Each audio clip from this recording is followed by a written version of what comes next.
We're on a south aspect above tree line. This is Mount Owen. This is the site of a huge avalanche, very large avalanche that happened March 10th, so about 5 days ago. I'm in part of the deeper part of the slab. You can see it's deeper than a probe. It's about 12 feet deep here. You trace the crown all the way across. You can see it's a lot shallower, an order of a couple feet or less over there on the sides. And what we think happened on this slope, if you probe where I am right here, there's still about 260 centimeters of snowpack to the ground. So this is about half the season snowpack came out here. This is probably a crust that formed, I don't know, sometime in January or maybe December, mid-winter. And it's usually when we see those crust forms, you get little facets with them, a persistent weak layer that will hang on all winter long. And so right here, really deep slab.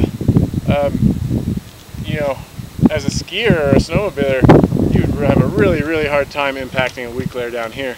But when you follow this slab all the way across to where it's only a couple feet deep, what we think happened there is maybe a cornice fell off that ridge on an area where it's only a couple feet deep or less, maybe even 6 inches, and got a collapse on that layer, which then propagated all the way into this deep part of the slab.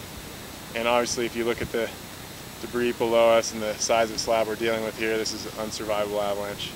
This slab is about knife hard, 12 feet deep or more.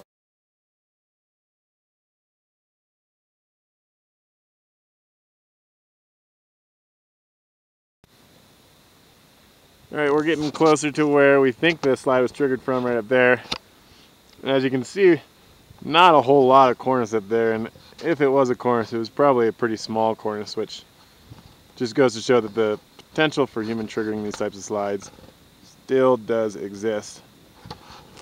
Where it's a little shallower, we dug into the snowpack here and well-preserved facets. There's some crust and facets.